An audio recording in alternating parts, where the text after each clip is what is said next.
ఫణిభూషణ్ రావు వ్యవసాయ కూలీలకు రోజుకి రూ. 7 ఇవ్వడానికి నిర్ణయించాడని తెలిసి ఊళ్ళోని కోలాగాలందరూ అత్యవసర సమావేశం జరిపి వాళ్ళు మాత్రం చస్తే ఇవ్వకూడదని నిర్ణయించుకున్నారు.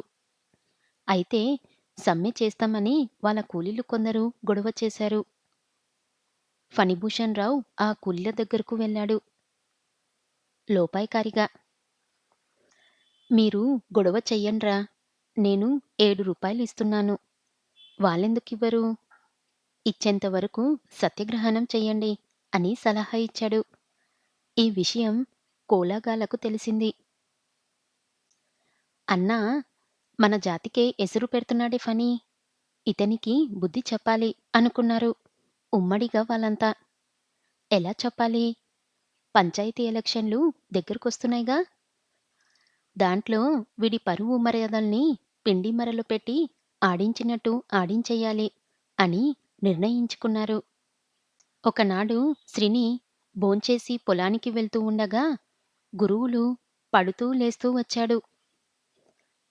బాబయ్య, మరిడమ్మ గుడి పొలాన్ని జప్తు చేస్తున్నారండి అని ఓగురుస్తూ చెప్పాడు. ఎందుకు? ఏమోనండి, కోర్టుళ్ళు ఏవో ఆర్డర్లు ఇచ్చారంట. శ్రీని గురువులతో బయలుదేరాడు.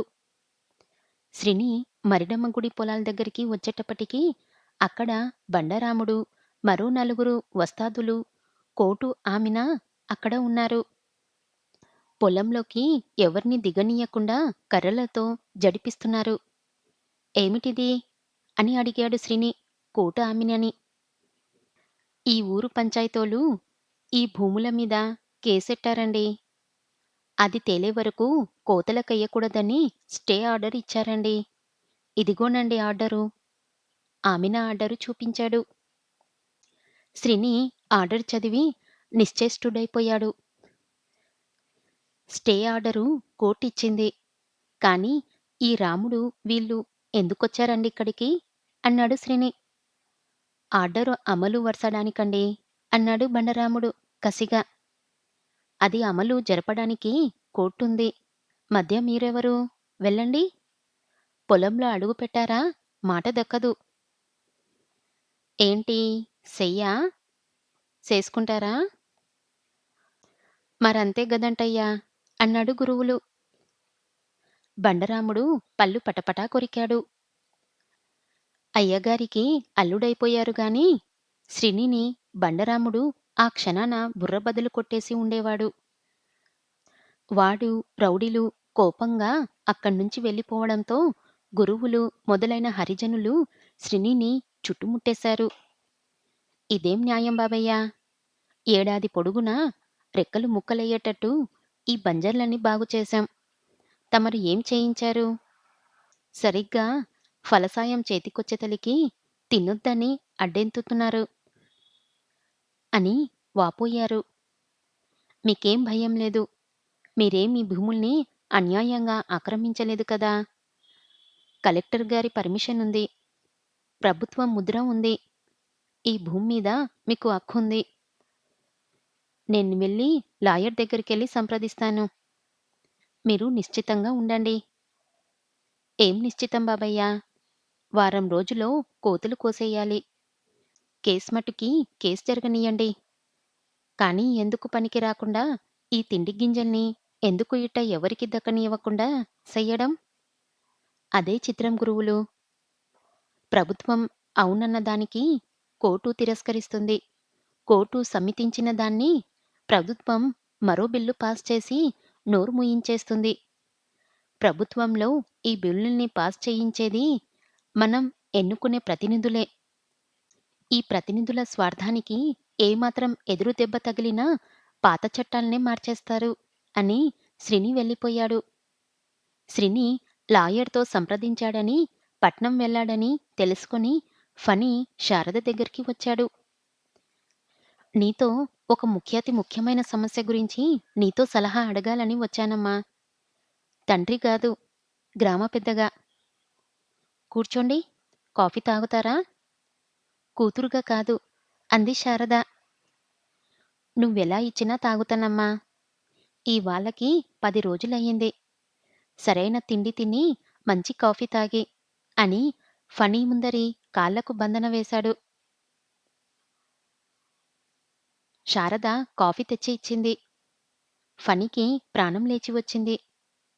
అదేం పట్టించుకొని శారద, ఏదో సలహా అన్నారు అంది. క్షణం ఊపిరి తీసుకొని ఫణి తను తెచ్చిన కాగితాల కట్ట విప్పాడు. ఒక కాగితం మీద పెద్ద స్కెచ్ ఉంది. మరో పెద్ద కాగితం మీద ఒక డ్రాయింగ్ ఉంది. ఒక పెద్ద సరస్సు దాని చుట్టూ తారు రోడ్డు, రోడ్డుకి ఇరువేపులా మేర్కోరి లైట్సు, సరస్సుకి చివర పెద్ద అత్యాధునికమైన బిల్డింగ్, మరోవేపున పెద్ద మైదానం, మైదానం చుట్టూ అందమైన ఫెనింగ్ మొక్కలు, ఒక పక్క అందమైన దేవాలయం. ఏమిటిదంతా? బావుందా? అన్నాడు ఫణి. పటంలో బాగుంది. దీన్ని తయారు చెయ్యాలని ఉందమ్మా. ఎక్కడ? మన గ్రామంలోనే. ఓహో! పంచవర్ష ప్రణాళికలా? అంది శారద స్కెచ్‌లు మూసేస్తూ. దీనికేనా నా సలహా అడిగారు? ఆ సరస్సు ఉంది చూశావ్? అది మత్స్య పరిశ్రమాభివృద్ధి కేంద్రం. ఆ బిల్డింగ్ ఫిష్ ఫ్యాక్టరీ. ఆ గుడి ఉంది. అది పునర్మించాక మన మరిడమ్మ గుడి. కానీ అక్కడ ఎవరో సేద్యం చేసుకుంటున్నారు అంది శారద. అదే చెప్తున్నది. ఆ గుడికి సంబంధించిన 100 ఎకరాల నేలలో 50 ఎకరాల సరస్సు, మిగతా 50లో 25 ఫ్యాక్టరీకి, 25 మారిడమ్మ జాతరకి. కానీ ఈ భూముల్ని మిలిటరీ వాళ్లకు ఇచ్చింది ప్రభుత్వం.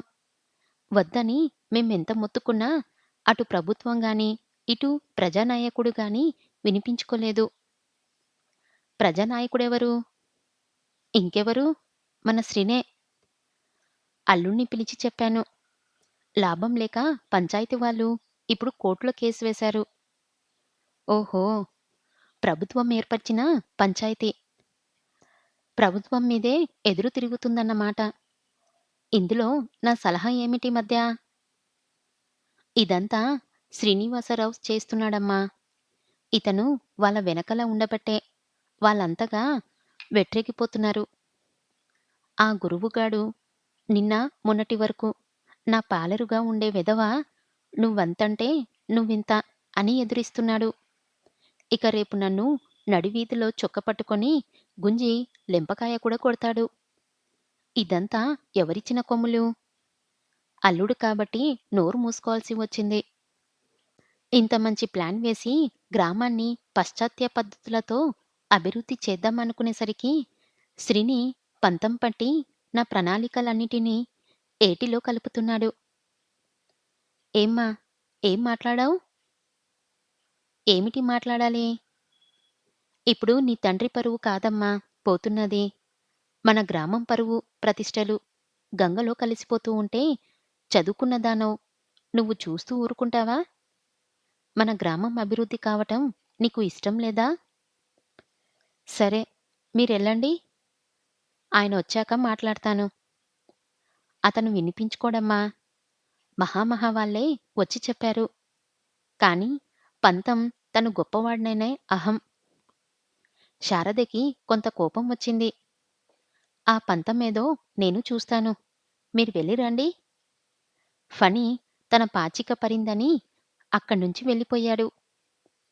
శ్రీనివాసరావు పట్నం వెళ్ళి 2 రోజుల తర్వాత తిరిగి వచ్చాడు. శారద ప్లాన్లు అన్నీ చూపించి, తండ్రి వాదనంతా తన వాదనగా వినిపించింది శ్రీనివాసరావుకి. ఈ ప్లాన్ బాగానే ఉంది. కానీ దీన్ని అమలు జరపడానికి ఎంతవుతుందో తెలుసా? ఎంతైతే మీకెందుకు? ప్రభుత్వమే ఇస్తుందిగా. ప్రభుత్వం దగ్గర అంత స్తోమతే ఉంటే రామపాద సాగరమే కట్టించి ఉండేది. ఓహో! దానికోసం మీరు ప్రభుత్వానికి ఆదా చేస్తున్నారా? శ్రీని క్షణం మాట్లాడలేదు. నీ మనస్తత్వం ఏమిటో అర్థం కావటం లేదు శారదా. ఆవాల ఇలాంటి పెద్దవాళ్ళ కోసం మీ నాన్నగారిని ఎదిరించి సమ్మె చేశావు. ఈవేళ నేను అదే పని చేస్తూ ఉంటే ఆయన వైపు నుంచి మాట్లాడుతున్నావు. నిజానికి వాళ్ళకి మత్స్యు పరిశ్రమ అభివృద్ధి చెయ్యాలనే తలంపు ఎప్పుడు కలిగిందో తెలుసా?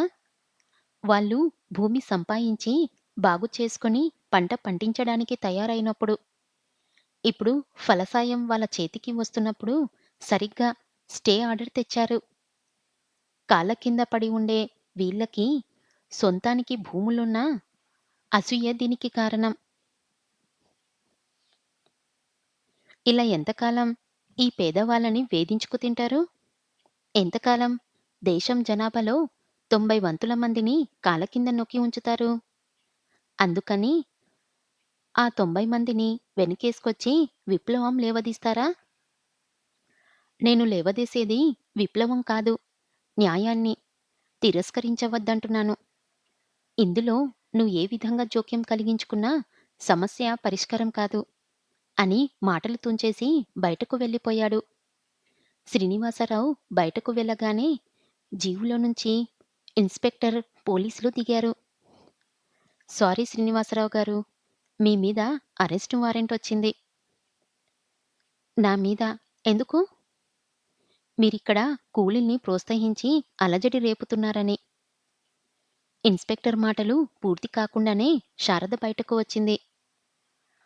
ఆయన అలజడి రేపుతున్నది ఎవరిచ్చారు రిపోర్టు? అంది. ఫణిభూషణ్ రావు గారు. శారద నిర్ఘాంతపోయింది. శ్రీని శారద ముఖ కవళికల్ని చూస్తూ ఉన్నాడు. అలజడి రేపుతున్నది ఆయన కాదు, నేను. నన్ను అరెస్టు చెయ్యమని ఉంటారు. సరిగ్గా చూడండి అంది. కాదమ్మా, మిస్టర్ శ్రీనివాసరావు అని ఉంది ఇందులో. అదొక్కటే కాదు, కోర్టువారి స్టే ఆర్డర్‌ని ధిక్కరించి రాత్రికి రాత్రి మరిడమ్మ గుడి పొలంలో కోతలు కోయించారంట. ఏమిటి? నేను కోతలు కోయించానా? శ్రీని అర్థం కాని చూపు చూశాడు. అరెస్టయిన గురువులు శ్రీని దగ్గరకు వచ్చాడు. బాబయ్య, తప్పంతా మాదండి. రాత్రి మేమే తొందరపడి ఏమవుతుందో అని కోతలు కోశావండి. తమరికిందులో ఏ సంబంధం లేదని చెప్పినా వినిపించుకోవటం లేదండి. అయినా కోర్టువారి ఆర్డర్‌ని ధిక్కరించడం మీ తప్పు కదా! వాళ్ళదేం తప్పు లేదు. వీళ్ళ నోటి దగ్గర కూడు పడగొట్టడానికి పంచాయతీ వాళ్ళు ప్రయత్నిస్తూ ఉంటే, వీళ్ళ కష్టాన్ని వీళ్ళు తినటం తప్పా? వీళ్ళను అరెస్టు చేసే అధికారం వాళ్ళకెంతుందో దాన్ని ఎదిరించడానికి వీళ్ళకు అంతే అధికారముంది అంది శారద కోపంగా. సారీ శారద గారు, ఈ మాట మీరనకూడదు. మా పని మేం చేసుకొనివ్వండి అని ఇన్స్‌పెక్టర్ శ్రీనిని జీవులో ఎక్కించాడు. ఎదురుగా పరుగున రాధ, గోపాలరత్నం వచ్చారు. జీవులోని శ్రీనిని చూసి ఏడ్చినంత పని చేశాడు. అతని మాటలు వినిపించుకోకుండా జీవు కదిలిపోయింది. రాధ శారద దగ్గరకు వచ్చింది. అసలేం జరిగిందక్కా? అంది. ఏం జరగాలో అదే జరిగింది. కూతురి మీద తీర్చుకోలేని పగని అల్లుడి మీద తీర్చుకుంటున్నాడు ఫణి. రా ఇలా. ఆయన జమీందారైతే కావచ్చు. అలాగని ఇష్టమొచ్చినట్లు ప్రవర్తిస్తేనే ఇతగాడికెంత బలమున్నా మనకి బలంగా ఉందిరా అని రాధ చేయి పట్టుకొని లాక్కుపోయాడు గోపాలరత్నం. శారద నోట మాట రాక అలానే ఉండిపోయింది. ఏమిటి, తండ్రి చేయాల్సిన పనేనా ఇది? అల్లుణ్ణి అరెస్టు చేయించి జైల్లో పెట్టిస్తాడా? ఏం, తను మాత్రం ఏం చేసింది? తండ్రి పరువుని రచ్చకీడ్చి కూలీళ్ళ చేత తిరుగుబాటు చేయించలేదా? దానికి ఆయన ఇది ప్రతీకారంగా చేస్తాడా? సరే, ఆయన ప్రతీకారానికి తను ప్రతీకారం చేసి తీరుతుంది. అల్లుడు అరెస్టయ్యాడనే మాట విని జానకమ్మ నిర్ఘాంతపోయింది. అతన్ని అరెస్టు చేయించింది భర్తే అని తెలుసుకున్నాక అతనిలో పోట్లాట వేసుకుంది. న్యాయానికి, బంధుత్వానికి ముడెట్టకు. నన్ను ప్రజలు ఎన్నుకున్నారు. ప్రజల కోసం కూతుర్నే కాదు, భగవంతుని కూడా ఎదిరిస్తాను. అలాంటి ధర్మదాత ఇంట్లో ఉండటం నాకు చేత కాదు అని జానకమ్మ శారద దగ్గరకు వెళ్ళిపోయింది. జానకమ్మ కూతుర్ని కౌగిలించుకొని ఏడ్చింది. శారద మాత్రం శిలాప్రతిమలా ఉండిపోయింది. భర్తను విడిచిపెట్టి పరాయివాళ్ళ ఇంటికి వచ్చేశావు. రేపొద్దుట నన్నూ అలానే చెయ్యమని అన్యపదేశంగా బోధిస్తున్నావా? అంది శారద దుఃఖాన్ని, కోపాన్ని దిగమింగుకుంటూ. పరాయి ఇల్లెవరిదే? నా కూతురి ఇల్లే ఇది. నేను కన్నబిడ్డ ఇల్లే ఇది. ఎందుకే నన్నిలా ఏడిపించుకో తింటారు? నన్ను చావచంపితే గాని మీ ఇద్దరికీ నిద్ర పట్టదు కదూ అని జానకమ్మ ఏడ్చింది. నిన్నెందుకు చంపుతాను? ఒక విషయం ఆలోచించమ్మా. నాకీ పెళ్లి చేసింది జానకి రామయ్యకు, ఆయనకు ఉన్న ప్రాణస్నేహం వల్ల కాదు. ఈ శ్రీనివాసరావు గారి మీద ప్రేమ వల్ల కాదమ్మా. ఆయన స్వార్థపు పనులన్నిటికీ ఈయన అడ్డు తలుగుతున్నారని ఆయన్ని లొంగదీసుకోవడానికి బంధుత్వాన్ని కలుపుకున్నారు.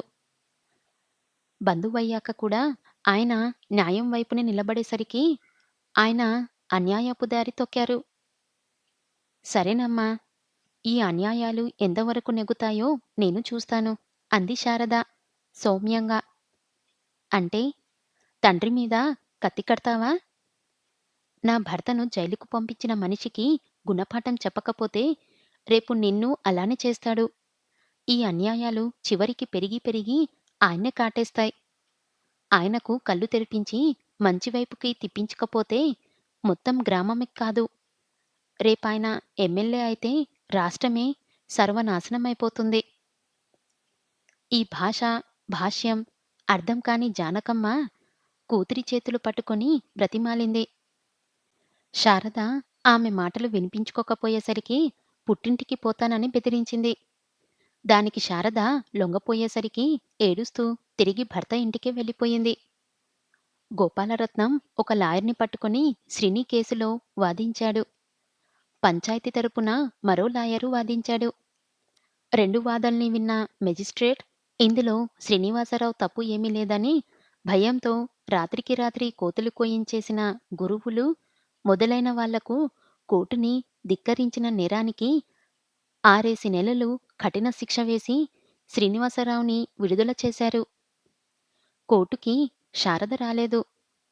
గోపాలరత్నం, రాధ, తల్లి లక్ష్మి, శ్రీని స్నేహితులు, కొందరు హరిజనులు వచ్చారు. శ్రీని నిర్దోషని తెలిసాక రాధ చెంగున పరిగెత్తుకు వెళ్ళింది. ఆమె కళ్ళనిండా నీళ్లు నిలిచి ఉన్నాయి. న్యాయం గెలిచింది బావా అంది. శ్రీని ఆమె కళ్ళల్లోని నీళ్లు చూశాడు.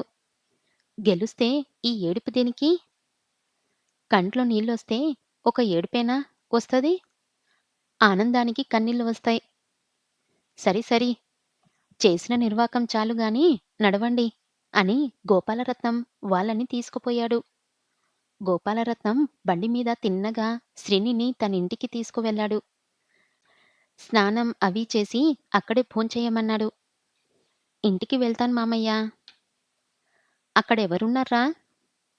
ఏం శారద లేదా? ఉంది. మహాతల్లి ఏ క్షణాన ఇంటిలో అడుగుపెట్టిందో అన్నీ అనర్థాలే. అటు తండ్రి పరువు తీస్తుంది. తీసుకోమను. కాని మనింటికి కోడలై వచ్చాక మన పరువు అందులో పోతుందని తెలీదా? ఆ బియ్యపిల్లకు అన్నాడు గోపాలరత్నం కోపంగా. శ్రీని చిరునవ్వే సమాధానంగా ఊరుకున్నాడు. లక్ష్మి శ్రీనిని లోపలికొచ్చి భోంచెయ్యమంది. వద్దత్తయ్యా, ఇంటికే వెళ్తాను అని శ్రీని తన ఆనంద నిలయానికి వెళ్ళాడు. ఆనంద నిలయంలో పిచ్చిదానిలా శారద తిరుగుతుంది. శ్రీని నిర్దోషి అని విడిచిపెట్టేశారని గోపాలం, మంగ పరుగున వచ్చి ఆమెకు చెప్పారు. ఆమె ఆనందానికి అవధులు లేవు. ఆయన ఇంట్లోకి రాగానే ఏం చేస్తుంది తను? పరుగున వెళ్ళి కౌగిలించుకుంటుందా? ఈ భావనకు సిగ్గుపడింది. ఏం చేస్తుందో తనకే తెలీదు. చింపిరి తల, ముఖం జిడ్డుబారి ఉంది. శారద గబగబా వెళ్ళి ముఖం కడుక్కుంది. తల దువ్వుకొని బొట్టు పెట్టుకుంది. ఇంటి ముందర ఎలాంటి చప్పుడైనా ఆయనే వచ్చేశారని గుమ్మంలోకి పరిగెత్తింది. శ్రీని ఎంతకి రాకపోయేసరికి పిచ్చిదానిలా కాలు కాలిన పిల్లిలా గదంతా తిరగడం మొదలుపెట్టింది. శ్రీని వచ్చాడు. అతన్ని చూడగానే శారద నవనడలు కృంగిపోయాయి. కళ్ళు చెమ్మగిల్లాయి. పరుగు నడకలతో అతని ఎదురుగా వెళ్ళింది. పక్షం మీద వాలిపోయి బావురుమనాలనుకుంది. కాని ఏం చెయ్యకుండానే అలా కొయ్యబొమ్మలా నిలబడిపోయింది. శ్రీని ఆమె ముఖంలోకి చూశాడు. రాధలానే ఆమె కళ్ళు చిమ్మగిల్లి ఉన్నాయి. ఏమని మాట్లాడటం? అతను ఆమె ఎదురుగా స్తనువులా నిలబడిపోయాడు. మాటలు లేవు. చివరికి ముందుగా తేరుకున్నది శ్రీనే. బాగున్నావా శారదా? అన్నాడు. కన్నీళ్ళే సమాధానం.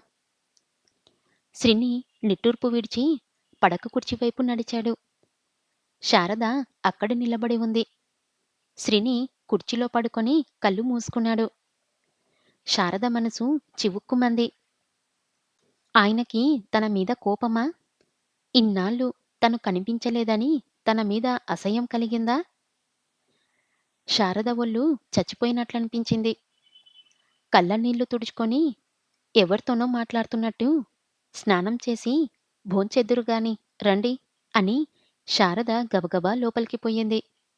శ్రీని నిట్టూర్పు విడిచి లోపలికి వెళ్ళాడు.